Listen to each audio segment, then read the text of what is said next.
Today on the Relationship Renovation Podcast, we talk about building resilience in your relationship. You know, I'm here in the good and the bad, in the dark and the light, in health and in illness.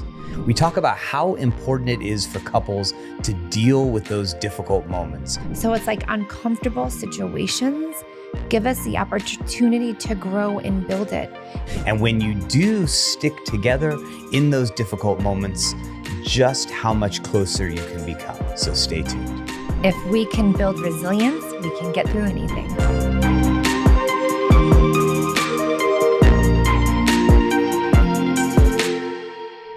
Hello, all, and welcome to the Relationship Renovation Podcast. I'm Tarah Kerwin. And my name is EJ Kerwin. And today we're gonna talk about resilience, resilience in your relationship.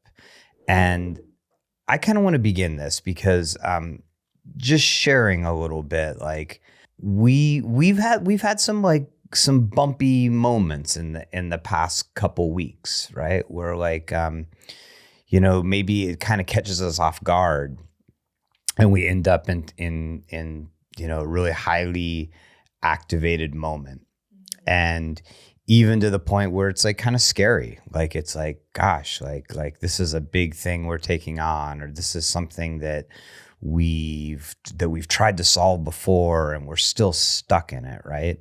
And right before we began today's episode, I was kind of just saying, like, I'm just like a little bit emotionally fatigued.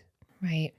And what it reminded me of a little bit was the feeling of after a really hard workout or a really long run, in that you've sort of like, you've taken your body to an edge and it's fatigued from it.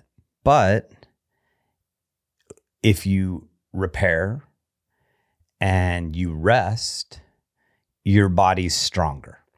And I think that's what we're going through right now. And I think it's also like what we've been going through for a long time. And I think it's why we're like sort of, I feel really forged together, like forged like a metal weld. We are resilient. Is that we've become really resilient because we've gone through a lot of hard stuff, and we've never shied away from the uncomfortable, and that it's hard, but it brings us closer together. It makes us tighter. And it's why we were compelled to do this episode, because I think a lot of people get really freaked out with uncomfortable moments and they don't want to endure however long it's been. But we also know we're on the other side of it. Like, we have endured, and like we just keep building our resilience. Like, and I know that, like, saying like, oh, if I can get through this, I can get through anything. But we keep saying that. But it's true. Like, we have the trust that it will be okay, even though it's not okay. And so we want to help couples, individuals understand the idea of building resilience in your relationship instead of just leaving at the sight of a mess. Yeah. Because then you're not building resilience, right? You're building more impulsivity and reactivity, which is not going to help when big things happen. And I think sharing like there's this one couple we were talking about before doing this podcast that like really came to mind, because it's like, what does it look like, right? When a couple has built resilience in their relationship, what does that look like? And we had this older couple come in. Obviously, we're not going to identify names or anything. And she had stage 4 cancer and he had early dementia. And, they were late 70s, early 80s. And they came in because they were like, we want to get through this together.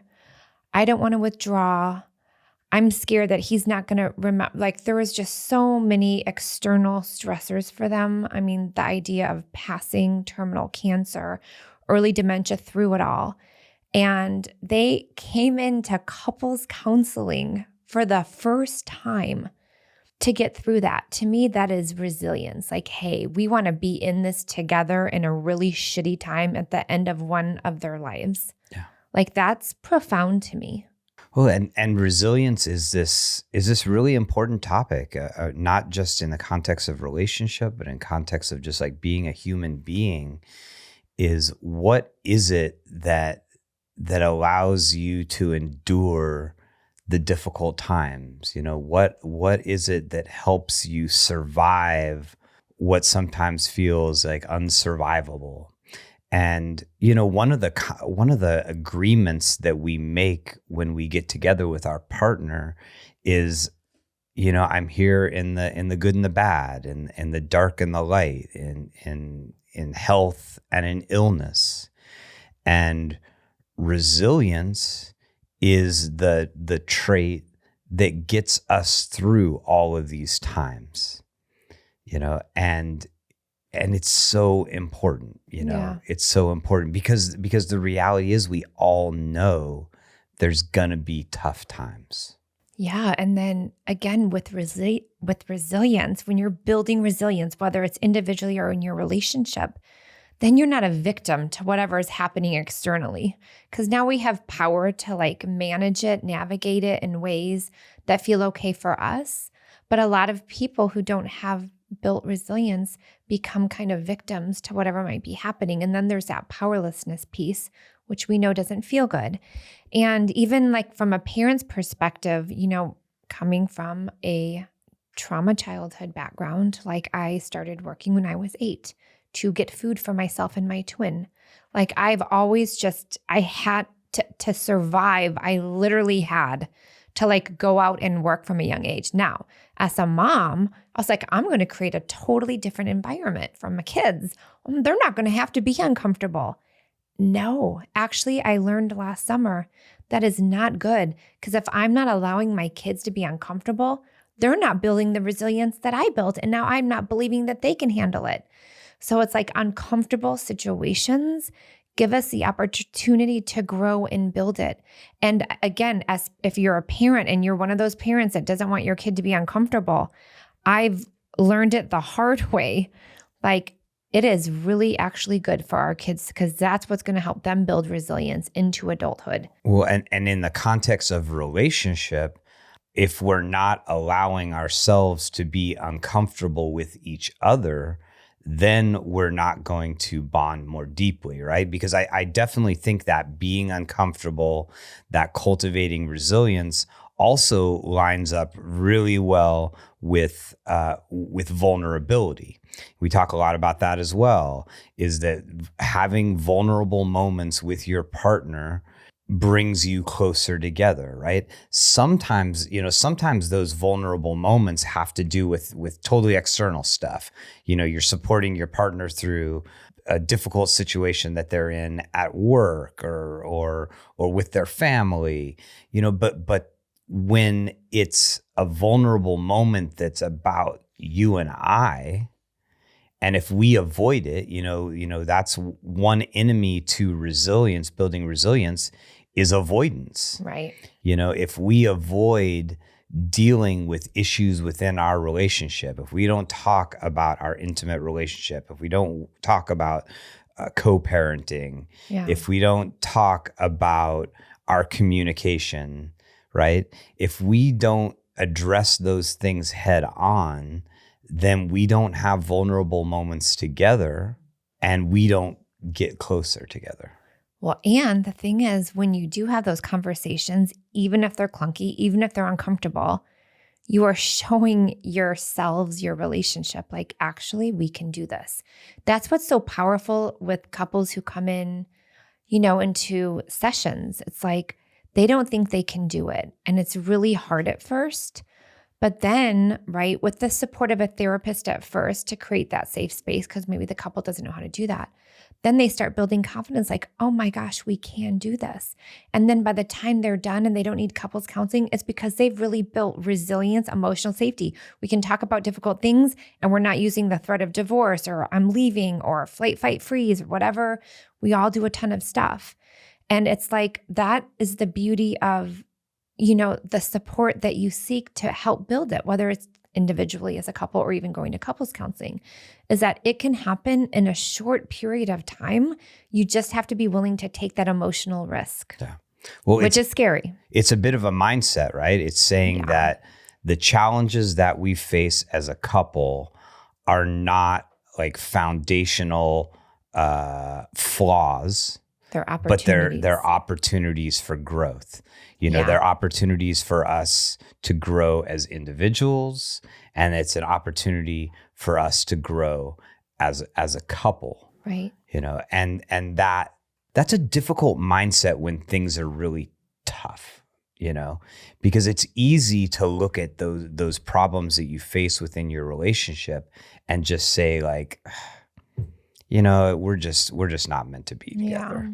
Like that's just too much. Like I should have known before, and I made a mistake. Yeah. I'm gonna reboot. I'm gonna find somebody else. And so I think what we're saying is resilience is something that is built within a relationship by addressing difficult things. By addressing difficult things, and then the beauty piece of it, but whether how long you've been together or not, when you are building this resilience and you're going through all the uncomfortable, you're able to navigate transitions that couples go through, because we go through so many. Maybe you've been together since you were kids. Maybe you met in your early 20s. Maybe this is a second marriage, but like we age, we go through transitions. Horrible things happen outside of us externally. And the more that we can have and build resilience, we will be able to get through them together. And isn't that what it's about? Like having your person so it doesn't feel so lonely and scary out there. Like that's the bigger message. It's like, this is all about feeling safe with someone to tackle whatever it is together. And again, if you're leaving at the first sight of it or the 10th sight of it, whatever, like, what does that mean? Why is it so uncomfortable? And I'm not saying that every relationship needs to build resilience. There are relationships where it's just too toxic and safety can't be cultivated, but we're not talking about that today. We're talking about, hey, start to have the difficult conversations, start to bare your soul and all the suffering underneath it to the partner. Trust that they can handle that, because that's what's going to truly build the resilience a relationship needs to get through a lifespan together. Yeah. And it's important to say like that we're not saying just like, hey, just dive in on every issue and you don't have to worry about it and just yell and scream and do whatever you have to do. I mean, that's where, we also need to have tools, we need to have ways in which we also work towards having healthy communication, where we can show up for each other in ways that there's a highest likelihood that we're going to get through it in a positive way. And that's where in a couple of recent moments that we've had together where we both got heightened, we used code word, we used it, we have that tool, we've used it over and over and over, right? And and we had that like, oh, we got too activated. All right, burnt toast. Yeah. We need to pause. We go away. We collect ourselves. We look inward. We come back together. We try again. Yeah. I want to reframe resilience like at an individual level really quickly, because internally, when uncomfortable happens, there's either the I can handle it or I can't, right? And so there's going to be this trust that the hope is that your nervous system, your entire body can say, I can handle this. Actually, it's really uncomfortable, but I know I can handle this. That's like the start of building resilience, right? At an individual level, it's trust that I can get through this. But if you don't have that, maybe because you've never been uncomfortable or you're more avoidant or whatever, there is opportunity to really look inward and say, how actually do I respond in difficult situations? And why might that be? Usually it's because of, our childhood, our attachment, what conflict was like. but what if I actually could handle it? What if I believed that I truly could get through this? Like, it's so empowering at an individual level, which then creates that sense of empowerment with the couple. Because a lot of couples come in and there is that belief, I can't handle this anymore. And if you take that to the individual level, it's usually that existed before the couple even came to be, right? And so really understanding that and being curious about that for an individual at an individual. So then what's the relationship for you, Tarah, between the I can handle this and the we can handle this? Because I know that there's many moments that are difficult between the two of us where I'm pretty sure I can handle it. I can get through this, but I maybe struggle with the we, where I'm like, I don't know how we get aligned on this or how we stabilize. I know I could just walk away and be okay, but I'm not sure how we can handle it.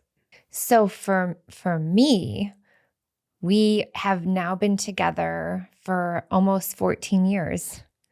And we keep coming back to each other and learning about each other after our big escalations and conflict. So to me, it's like a natural part of our relationship now. Like, oh, I know that we'll come back. It's really hard. It might take 2 hours. It might take 6 hours. It usually doesn't take longer than that. But I just know that we've gone through this enough now that I'm not afraid. Yeah. I'm not afraid of it. So I'm like, we got this, even though this feels really uncomfortable. And in the moment, I'm like, I'm done. Calgon, take me away, whatever it is. I know. I can buy myself flowers. I can stop. So, okay, I might have had that song on repeat yesterday because of this argument we got in, but I felt empowered, and then we were totally fine a few hours later.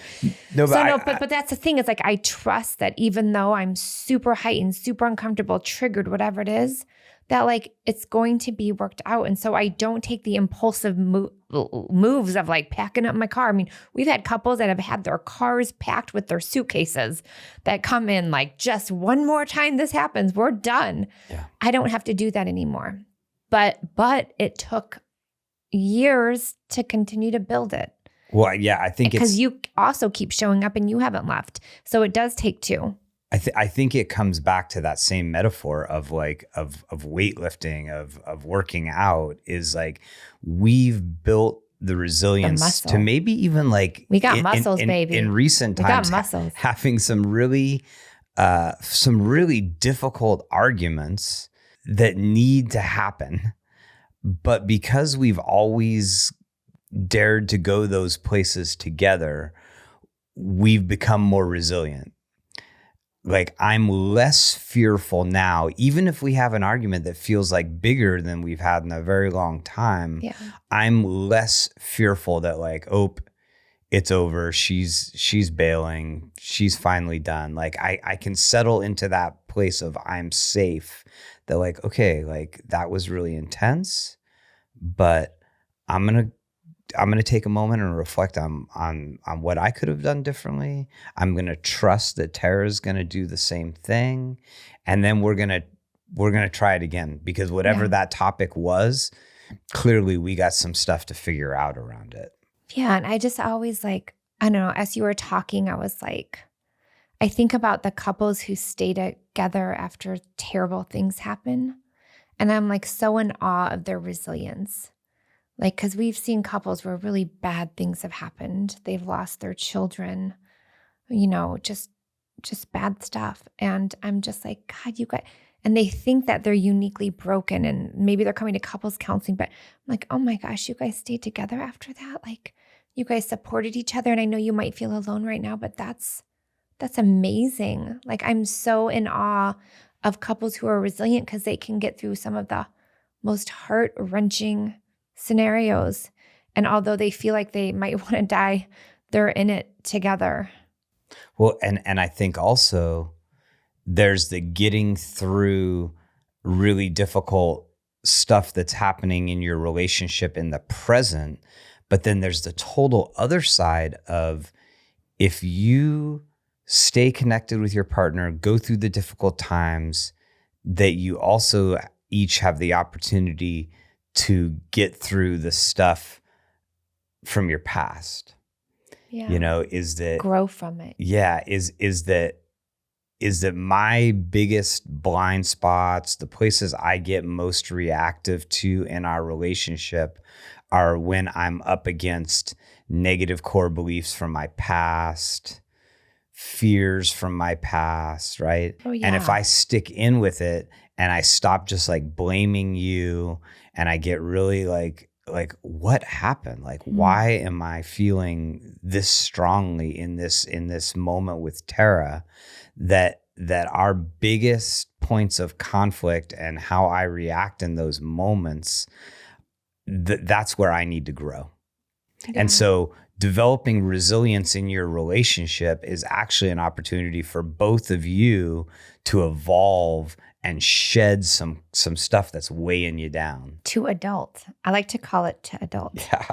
Only because like I share the similar thing. Like when we're in those moments and I'm like, oh my God, I've had to work hard my whole life.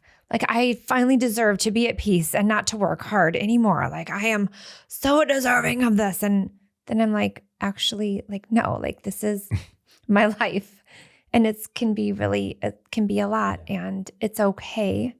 Right. But my trauma piece or my over functioning brain comes in like, I should just, right. I always go to, I should just be in Italy, like eating bread, cheese, and drinking wine and just being like calm. But like, actually that's just not true.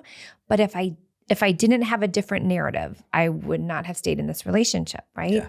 But I'm adulting now and I'm like, okay, the piece that the part of me that wants it to be easy is my child who was like, why did it have to be so damn hard? And now you're an adult and it's even harder.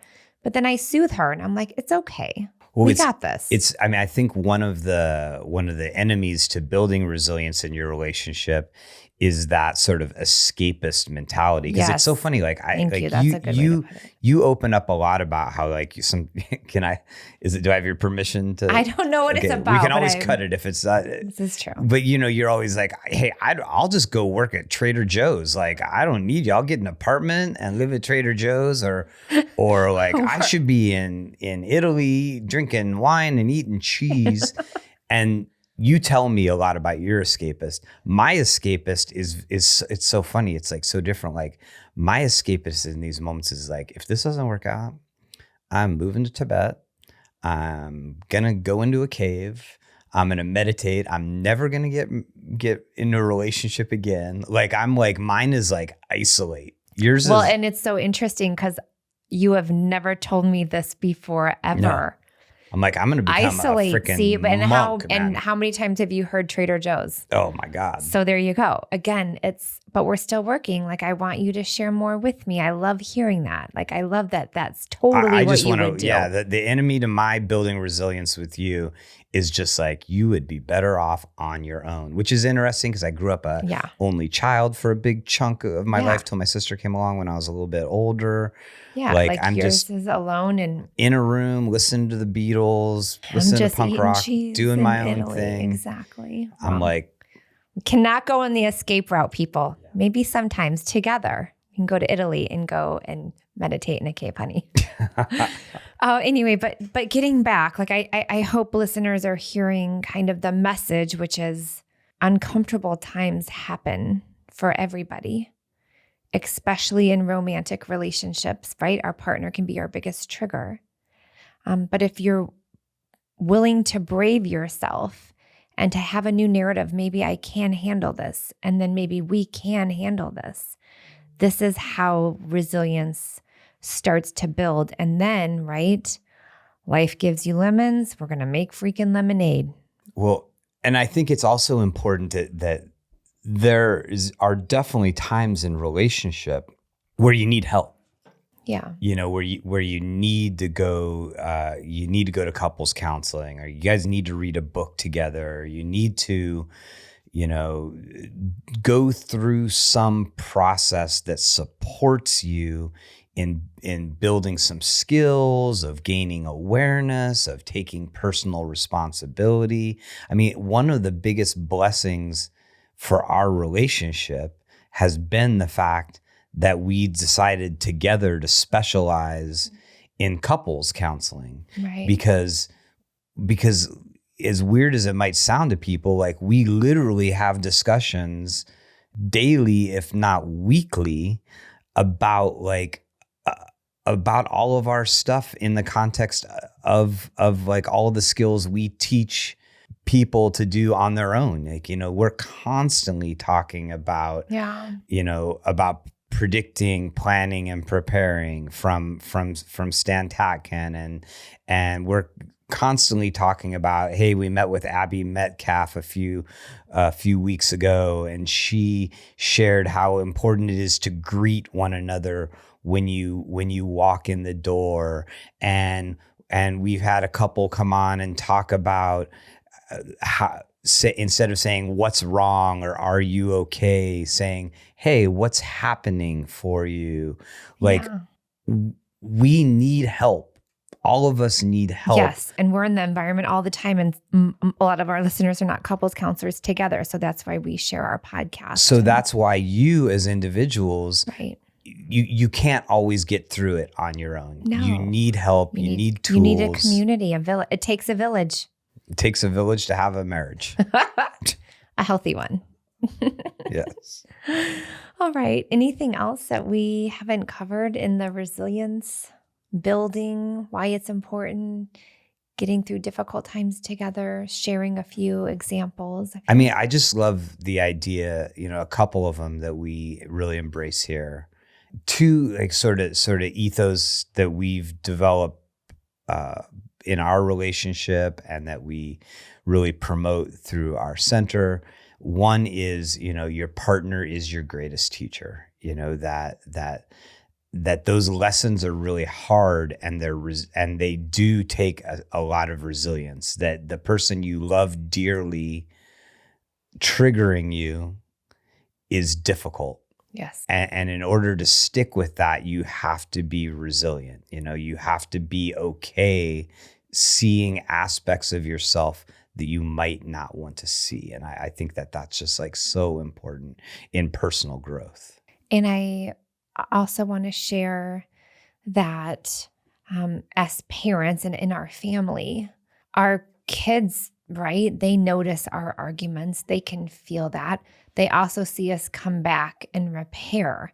So not only when we're building resilience in our relationship, we are letting, if you do have children out there, you are letting them build resilience through your resilience, because they're going to be like, oh, mom and dad or our parents are fighting again, but there's going to start to be this trust that it will be okay, right? And there are couples out there that like try to hide the arguments. And I get it. There are certain things you can say in front of kids or not, but having the environment, creating a culture of like building resilience through difficult, uncomfortable moments, it's so healthy. It's healthy for everybody, children including. We do not have to like hide them from uncomfortable things.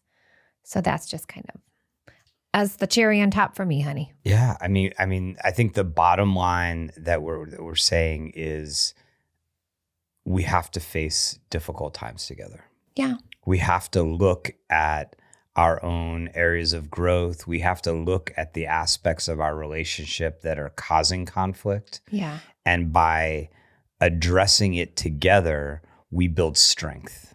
Our relationship gets stronger and stronger and stronger. And we experience that personally in like our bounce back is much better than it used to be. Like we've felt this in recent times that like we can go through a really tough time and bounce back relatively quick and feel closer.